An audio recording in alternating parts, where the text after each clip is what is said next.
بھائیو اپنے اللہ کو راضی کریں. جن دکانوں کے پیچھے نمازیں چھوٹ گئیں، جن دکانوں کے پیچھے سچ کو طلاق ہو گئی، جن دکانوں کے پیچھے دیانت چلی گئی، خیانت آ گئی، بددیانتی آ گئی، ہاں اللہ تعالیٰ قیامت کے دن کہے گا بددیانت سے، وہ تو نے جو امانت کھائی لے کے آ، وہ امانت جو تو کھا گیا تھا لے کے آ. کہے گا یا اللہ کہاں سے لاؤں، وہ تو دنیا میں رہ گئی. اللہ تعالیٰ فرمائیں گے پڑی ہوئی ہے جہنم میں، پڑی ہے، جا اٹھا کے لا. اور وہ جہنم میں کیسے جائے تو فرشتے ماریں گے چٹ، اور وہ اس کو لے کے چلیں گے، اور چلتے چلتے دوزخ کا سب سے خطرناک حصہ حاویہ، وہاں اس کو لے کے جائیں گے جہاں منافق رہتے ہیں. بددیانت لوگ حاویہ تک چلے جائیں گے ایمان ہونے کے ساتھ بھی. امانت کو کھانے والے لوگ حاویہ میں چلے جائیں گے جو منافقین کی آگ ہے اس میں. وہاں دیکھے گا تو جس کا مال دبایا تھا دنیا میں وہاں پڑا ہوگا، کہے گا اچھا یہاں پڑا ہے، اتنے میں وہ تباہ ہو جائے گا. اس کو اٹھائے گا، کندھے پہ رکھے گا، پھر اوپر چڑھنا شروع کرے گا، چڑھنا شروع کرے گا، چڑھنا شروع کرے گا. جب دوزخ کے کنارے پر آ جائے گا تو وہ اس کے ہاتھ سے چھوٹ جائے گا اور پھر حاویہ میں جا گرے گا. اس کے ساتھ فرشتے مار کر پھر کہیں گے جا واپس لے کے آ. پھر یہ واپس جائے گا، پھر اسے اٹھائے گا، پھر کندھے پہ لے کے چڑھے گا اور چڑھے گا اور چڑھے گا. جب کنارے پر آئے گا تو پھر اس کے ہاتھ سے چھوٹ جائے گی. اس کے پھر فرشتے مار کے نیچے گرا دیں گے، جا لے کے آ. اب یہ کبھی اس میں سے نہیں نکل سکتا. اس کمانے سے توبہ کریں، یہ کمانا جہنم میں لے جائے گا.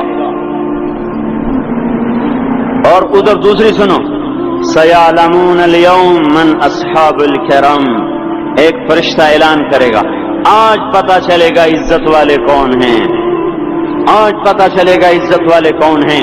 أَيْنَ الَّذِينَ تَتَجَافَى جُنُوبُهُمْ عَنِ الْمَضَاجِعِ، کہاں ہیں راتوں کو اٹھ کے نمازیں پڑھنے والے. ارے میرے بھائیو یہ نماز کی غفلت بہت بڑی ہلاکت ہے. میں کیسے سمجھاؤں، میں تو جب بھی جمعہ پڑھاتا ہوں میں یہ مضمون ضرور بیان کروں. مجھے جب یہ مجمع نظر آتا ہے تو میرا دل ٹکڑے ٹکڑے ہو جاتا ہے کہ یہ 8ویں دن آتے ہیں اور باقی دن کہاں ہوتے ہیں. یہ کیوں نہیں سمجھتے، ان کے آنکھ کیا ہو گیا، ان کے کانوں میں ڈانٹ لگ گیا، یا دل کے اوپر کوئی پردہ آ گیا، یا میں کوئی عربی میں بات کرتا ہوں جو سمجھ میں نہیں آتی، یا میں کوئی ان سے چندے کا مطالبہ کر رہا ہوں، یا کوئی اپنی ذات کے لیے سوال کر رہا ہوں، یا اپنی شخصیت کی دعوت دے رہا ہوں.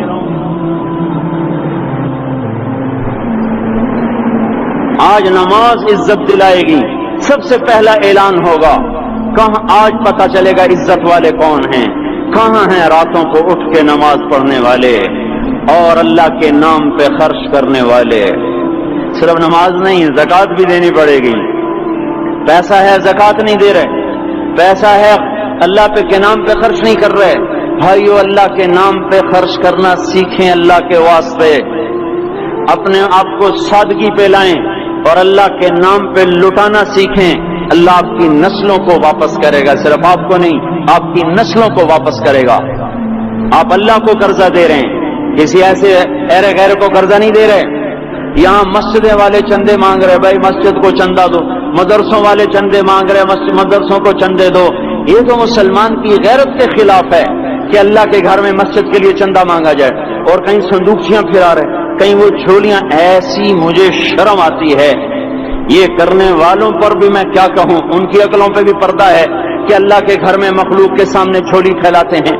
اور پھر ان مسلمانوں کی آنکھوں پر بھی پردہ ہے کہ ان کو غیرت نہیں آتی کہ مسجد کے لیے جھولی پھیلائی جا رہی ہو، اور یہ گھروں میں اچھا خاصا کھاتے پیتے ہوں اور مسجد کے لیے جھولی پھیلائی جائے اور مسجد کے لیے صندوق رکھے جائیں اور ہر نماز کے بعد مدرسے کے لیے لوگ چندہ مانگ رہے ہوں. یہ ایمانی اور غیرت کے خلاف، مسلمان کی سخاوت کے خلاف ہے کہ اس طرح مسجد کے لیے جھولیاں پھریں اور مسجد کے لیے صندوق پھریں. ہم تو اللہ کے نام پہ بے دھڑک لگائیں. اقیموا الصلاۃ وآتوا الزکاۃ، اقیموا الصلاۃ وآتوا الزکاۃ 67 دفعہ یہ حکم چلا ہے اور ہر دفعہ زکات کے ساتھ نماز نماز زکات زکات نماز نماز زکات زکات نماز. نماز پڑھنے والے زیادہ ہیں نسبتاً زکات دینے والوں سے. زکات دینے والے تھوڑے ہیں، پیسہ جاتے ہوئے جان جاتی. ہمیں نہ دو، اپنے غریب رشتہ داروں کو تلاش کر کے دیں، اپنے غریب رشتہ داروں کو، اپنے غریب پڑوسیوں کو. آج جو صحیح دیانتدار تنخواہ دار ہے وہ بھی مستحق زکات ہے اگر وہ دیانتدار ہے تو. اگر رشوت نہیں لیتا تو آج کا ایس پی بھی مستحق زکات ہے. میرا دوست ایس پی کہنے لگا میں زکات کا مستحق ہوں، حالانکہ میں ملتان کا ایس پی ہوں کہ 15 دن میرے گھر میں کبھی سالن پکتا ہے کبھی نہیں پکتا. اپنے اوپر صرف خرچ کرنا. بچے کو کھلونے کی خواہش تھی، 1000 روپے کے کھلونے لے کے دے دیے. کیا ظلم ہے یہ؟ 1000 روپے کے کھلونے بچے کو لے کے دے دیے. کیا اللہ نہیں پوچھے گا کہ اس 1000 روپے کسی غریب کے گھر کا دیا جل سکتا تھا اور کسی کے غریب کا ایک ہفتہ گزر سکتا تھا، تیرے کسی مسکین رشتہ دار کے گھر میں بھی کچھ سالن پک سکتا تھا.